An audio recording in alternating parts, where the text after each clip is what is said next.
Molt bon dia, joves de moda. Ens trobava a faltar? Doncs no patiu, perquè ja hem tornat. I aquesta vegada som un lloc força especial per mi.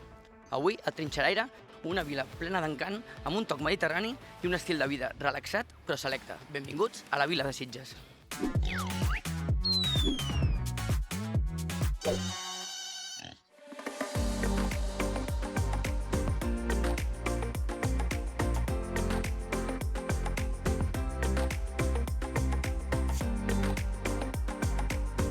Sitges es troba a la província de Barcelona, concretament a la comarca del Garraf. Té una població d'uns 35.000 habitants, tot i que a l'estiu es pot triplicar i arribar fins als 120.000. Conegut pel seu carnaval esbojarrat i pel prestigiós Festival de Cinema, Sitges esdevé un lloc idíl·lic pels amants del sol, la platja, la cultura i la llibertat d'expressió. Som a la platja de Sant Sebastià, que rep aquest nom per l'ermita que es troba una mica més amunt. Una dada curiosa sobre aquesta platja és que té un tros original de la platja de la Conxa de Sant Sebastià.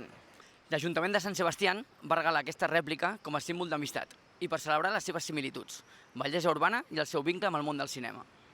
Disculpi, dona mediterrània, però la platja de Balmins és una mica més amunt. D'allà tindries el teu lloc per poder anar a Conilla. Què en penses?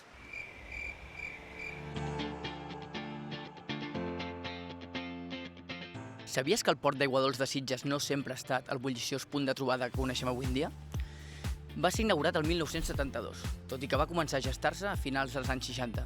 Durant bona part del segle XX, aquí vivien i treballaven una trentena de pescadors, la majoria d'ells provinents de famílies que ja es dedicaven a la pesca.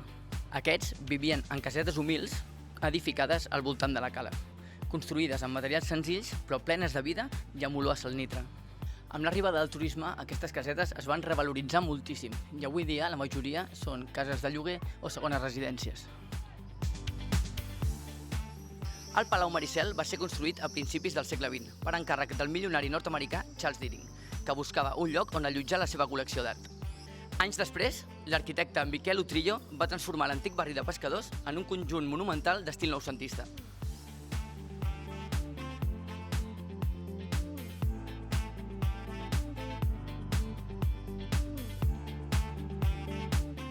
A Sitges hi ha dues grans entitats que col·laboren a la majoria d'activitats culturals i festives del poble, que són el Prado i el Retiro.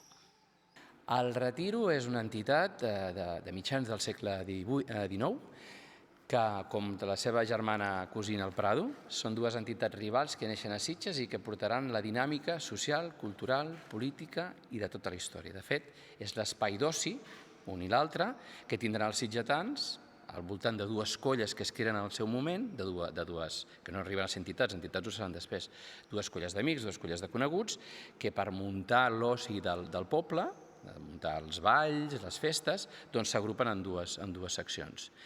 Dues seccions que no deixa sortir una filla de l'altra per unes discussions, per unes rivalitats d'aquell moment de l'època, això prèviament que existís el Prado i el Retiro, i que serien el gra i la palla. El Retiro seria la palla i el Prado seria el gra. Serien com dues colles de joves.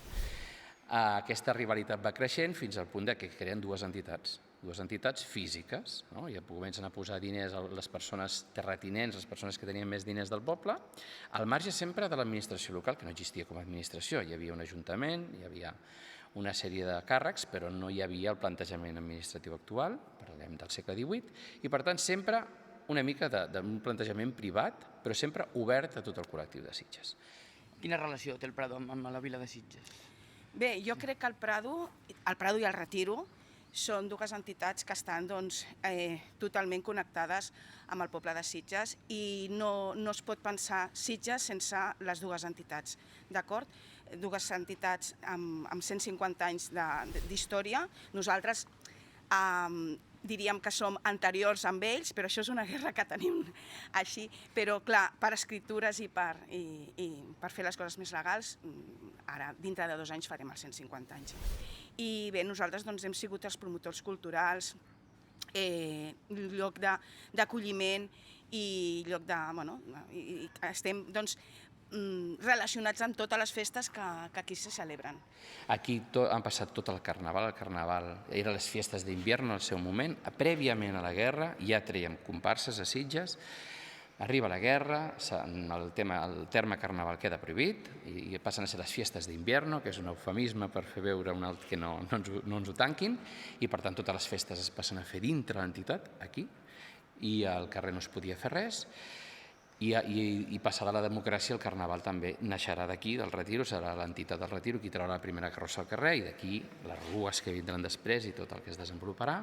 El Festival de Cinema de Sitges, que en aquell moment era el cinema fantàstic, i de terror, va néixer aquí a Sitges. Van haver uns socis del Prado que se'n van anar a Madrid, a Manfraga, Iribarne, com es deia, a demanar-li diners per fer un festival. I aquest senyor els va dir, bueno, mira, va, os doy este dinero, pero esto no va a tener ningún futuro. Imagineu-vos lo visionaris que van ser, no?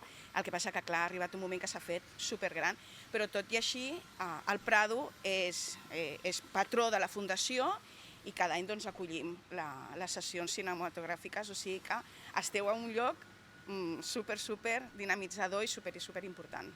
Ens vols explicar una mica de la remodelació de la sala? Doncs sí, ara la Junta estem capficats i posant tota l'energia en recuperar la sala. I per tant aquí en poc temps podrem muntar des d'un certamen d'alguns hotels que tinguin un certamen de metges puguin venir a fer aquí la seva exposició, es pugui fer cinema, es pugui fer teatre, es pugui fer tot tipus d'activitat amb la voluntat que tingui vida. I que també els joves, que és una entitat que normalment al seu dia va ser una entitat de joves, perquè va ser els joves del poble, aquells que van muntar aquelles penyes o aquelles colles per fer-ho, doncs ara volem que aquest també sigui un espai del que diem de tardeo, un espai que es pugui ser de discoteca, pugui ser de música ambient, pugui ser de música en directe, i per tant permeti, amb una franja molt gran horària, fer diferents tipus d'activitat i tenir una programació molt polivalent. A veure, xiringuilles, que ja fa una estoneta que estàs mirant el vídeo. I en sèrio no se t'ha passat pel cap subscriure't? Durant aquesta gravació hem arribat als 1.000 subscriptors.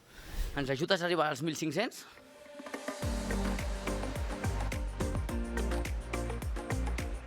Una dada curiosa, que no sé si sabíeu, és que el famós rom Bacardí va ser fundat aquí, a Sitges.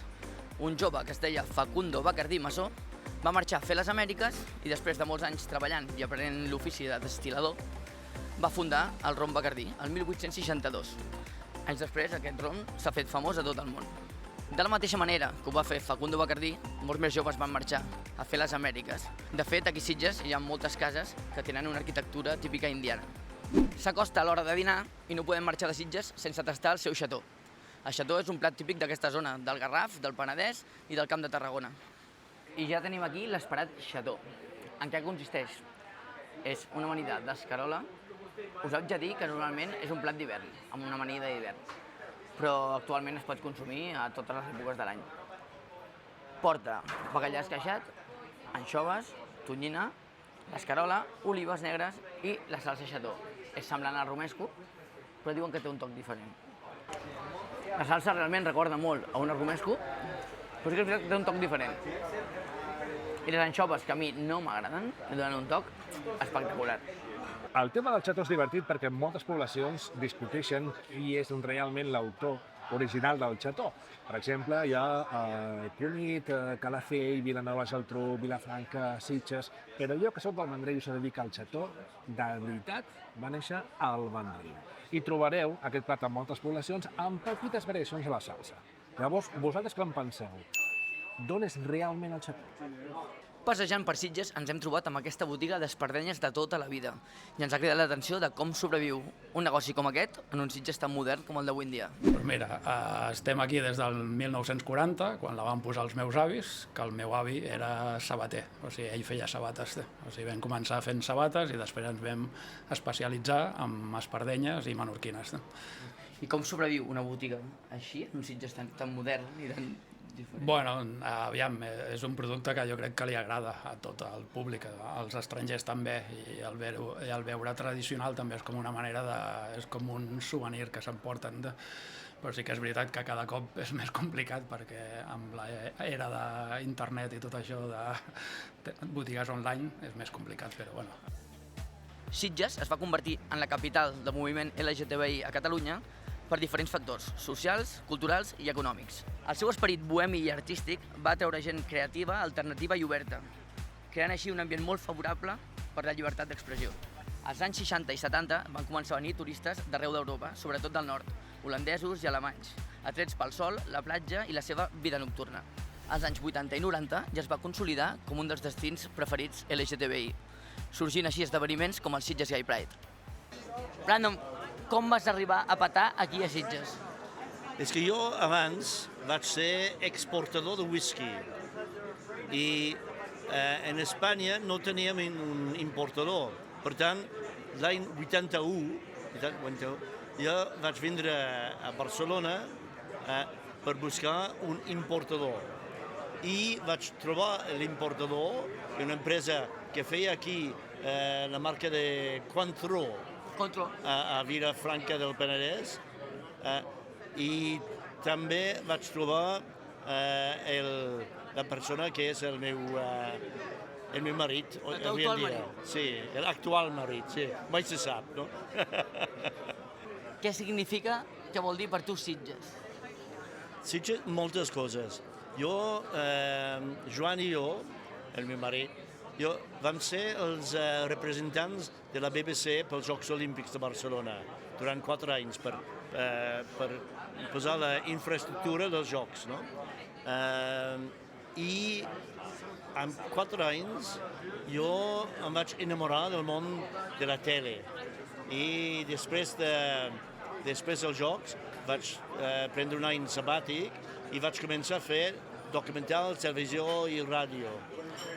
I Sitges, per mi, he descobert que Sitges és un lloc supercreatiu, dels llocs més creatius que he conegut. Però també és un lloc que amb els anys, començant als anys 1920 per allà, en Santiago Rossinyol, no? Va ser un lloc atractiu per gent artística i gent amb l'esperit obert. Per tant, avui en dia, quan jo vaig arribar, l'Ajuntament de Sitges i Turisme de Sitges mai van dir que Sitges era un lloc gay. No, era un lloc... Alternatiu. Diferent. No, cosmopoli. Però avui en dia ja saben que el món gay és molt atractiu pels diners, però hi ha molta gent, ara que molts gais que viuen aquí a Sitges. Llavors, l'atracció de Sitges, que és molt maca, vaig fer un documental, un DVD, el calendari cultural de Sitges, i vaig començar el DVD amb les paraules It's easy to fall in love with Sitges, és fàcil enamorar-se de Sitges, i realment ho és. Per joves que avui en dia tenen por de sortir de l'armari, què els diries? Que no surtin de l'armari. Que es quedin a l'armari, no? Que es quedin a l'armari. Vox, Si estan Vox còmodes... forever? No, bromes a part, jo diria que hi ha que sortir sempre dels armaris i pot sortir de moltes maneres, no? Però al final tens que sortir. Que busquin ajuda, que... Depèn, cada cas és un món. Hi ha gent que no necessiten ajuda perquè la família els apoya, els amics, l'entorn, hi ha gent que en canvi la família no els apoya, els amics tampoc els comprenen, llavors que busquin ajuda, que busquin anar-se'n d'on sigui, com sigui. Si hi ha un lloc mític a Sitges, el més canalla, el més irreverent, sens dubte, aquest és el Comodín. Situat al cor del nucli antic, aquest petit establiment és un dels primers locals LGTBI que es van obrir a tota la península. Va ser a finals dels anys 60, en plena dictadura franquista. Ja us podeu imaginar, en una època on ser diferent era perillós, el Comodín es va convertir en refugi d'artistes, transformistes i per tota una comunitat que buscava llibertat i expressió. Pel seu escenari han passat les millors drag queens, còmics i artistes de diferents generacions. Actualment, entrar al Comodín és un homenatge viu a la lluita, la festa i l'esperit indomable de Sitges. Hem conegut a unes noies espectaculars que venen del País Basc. Què us sembla Sitges? Pila gustau zaigu, lehenengo aldia datortze gehala, eta, aluzinatu indegu, oso ondo. Zoragarria da, zoragarria. Kriston giroa. Berriro etorriko gea. Bai. Bona nit, benvinguts al Comodín, el bar gay més antic de tot el país. Oh, el trinxeraire, que fots aquí, trinxeraire? Ah, que sí. Oh, vine, carinyo. Marxem. Com estàs, carinyo? Ets guapo, I és pequeñín. En el pot petit està la bona confitura. TV, Catalunya. YouTube. Es como Belén Esteban, pero en catalán. Exacto. Eso, exacto. Vigila si nos roba. ¿Qué tal, cariño? ¿Alguna pregunta amb vostè? Sí. Quina? És per tu el comodín. El comodín és la meva casa, la meva família. I mira quina família més gran tinc!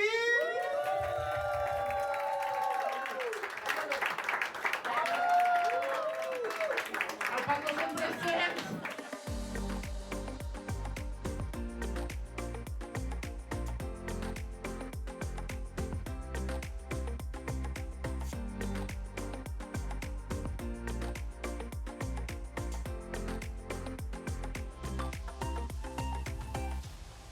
I fins aquí l'episodi d'avui. Però abans d'acomiadar-nos, jo us volia explicar per què Sitges és un lloc tan especial per mi.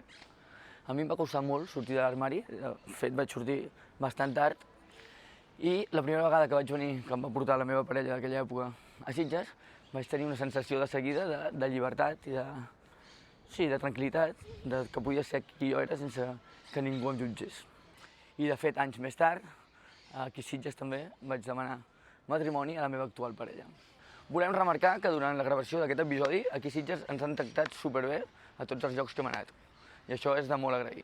Si no ho heu fet encara, no oblideu de subscriure-vos perquè ens ajudeu molt a nosaltres i ajudeu al contingut en català. I res més, fins una altra, trinxeraires!